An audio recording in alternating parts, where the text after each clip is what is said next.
Hi, my name is Sean O'Connor, and I am a dog handler. I am going to school for dog training.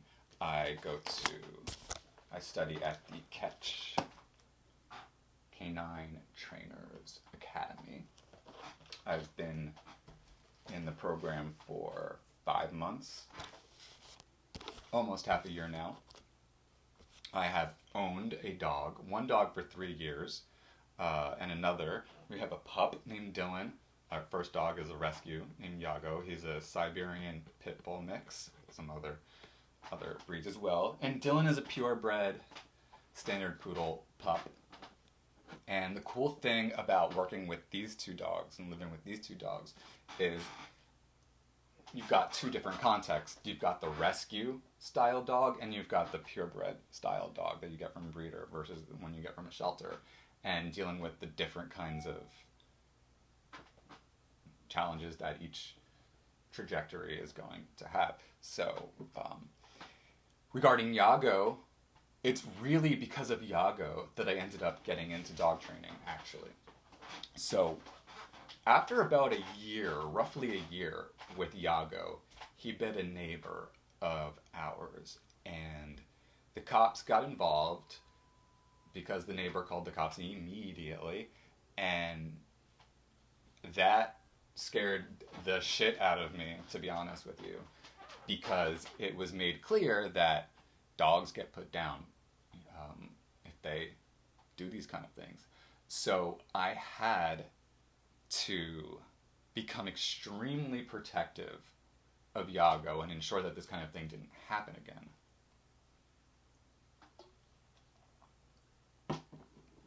Unfortunately, he has bitten others. He's bitten two trainers. He actually bit my wife once.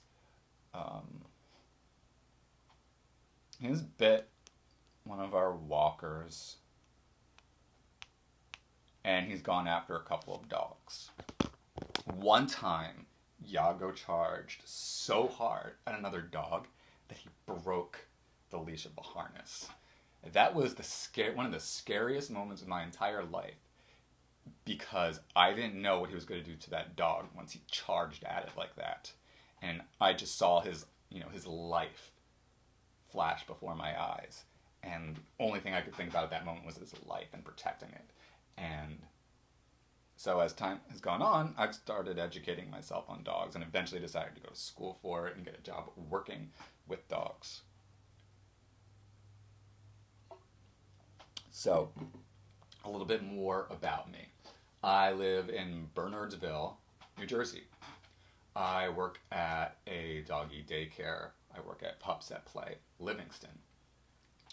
I supplement my training so that I'm not just studying at Catch Canine Academy. I'm also enrolled in the Grisha Stewart Dog School training program. And maybe it's not impressive to you, but I do spend virtually every day, at least a little bit, I study a lot of video of different trainers from the whole realm and spectrum of philosophies, from those who are a little bit more aversive than I'm comfortable with, to those who are a little bit too myopically positive reinforcement than I'm comfortable with. Because I like to have as informed an education as possible. My favorites I'm really interested actually in Pamela J. Reed, because I find her book, though a little challenging with its academic ease at times, I find it to be the most objective, because she really promotes being as positive as you can, but she's a realist and realizes there are situations when defensive handling as a matter of protection, has to occur. And, she talks about how to punish as least aversively as possible. She talks about, for example, if you're going to correct a dog and you really want the dog to know this, to understand the correction you're making, you've got to do it like rarely and harshly but humanely. And I agree with that. Though, exactly what it means to correct a dog, I think that's all very abstract. In terms of the actual technicalities and practice of when a dog needs to be leash corrected, I think there's a bit to say about that. And I think that it's complicated because you're asking yourself, what are you going to do in a whole panoply of different situations, possible situations, some of which may require you to just walk the dog away. Others, literally to deter violence, you may have to go like this. Or, like my ideal favorite way, actually, is just like to let myself be felt by the dog, not in an aversive way, but sort of like, a sort of massage and touch with my hand. So that's that. I draw also from Dr. Patricia McConnell. I draw from Zach George. I draw from Joel Beckman. I draw from Cesar Millan. I draw from Victoria Stilwell. I draw from Jared Rugas.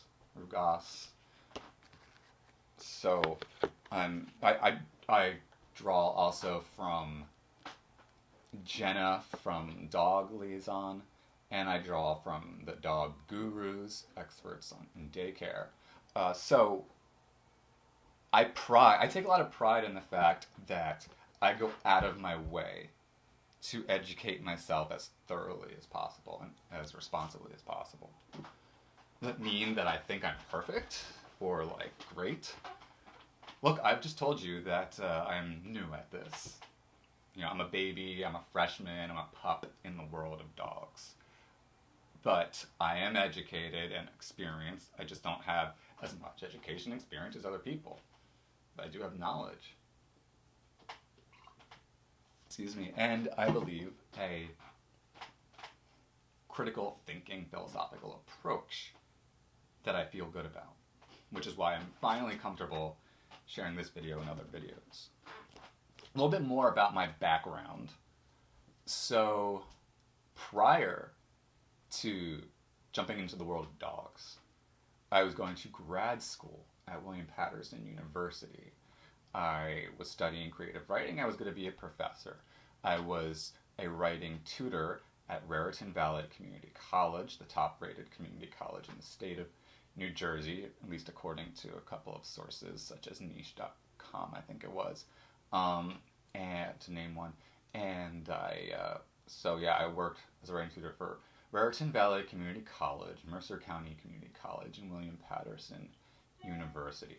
I got my bachelor degree in liberal studies at William Patterson University. I had a 3.98 GPA. I feel really good about my academic work there. I worked as a student ambassador during my time at William Patterson University as well. Prior to my academic life, I was actually operated in the world of politics. I ran for town council, school board, and state assembly, each in different years. I managed my own campaigns or co-managed with other people. I was doing a lot of the work there. I took on the mayor of East Windsor over a number of political crises in that municipality, where there was blatant corruption and crony capitalism and all of that. I've looked in the eye of her treasurer and attorney, who also donated a lot to her campaign, looked in the eye and said, I think that's wrong. So I have like such a, I think, unique, at least, least non-traditional background experience in life. Prior to my political life, I was a person who thought he was just going to become a famous writer or something. So I had dropped out of college after my... So I started college in 2004 at Kane University. I left to go to Florida Gulf Coast University. I left Florida Gulf Coast University because there were some mental illness things that I went through, and lived in a variety of different places for several years between Florida, California, and New Jersey, until I got my act together and went back to college. I spent my time away from college as a cashier, as a front-end grocery store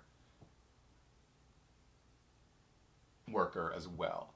I worked in both grocery store and liquor store. And health food store. I left the liquor store because, much as I appreciate tasty beer or tequila or whiskey or wine, etc., I didn't feel good about selling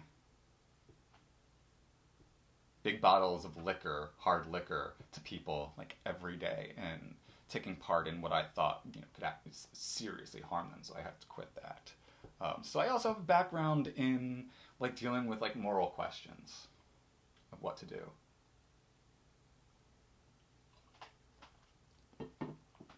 I'm married to my wife, Ashley. We've been married since 2015. We've been together since 2008. We have our 2 dogs, Yago and Dylan. I think I told you that. We live in Bernardsville, New Jersey. I currently work at a doggy daycare. I think I told you that. Pups at Play in Livingston. And my hobby, when I'm not doing dog-related stuff, I'm really interested in the topic of love. Romantic love, I think, is a really interesting topic.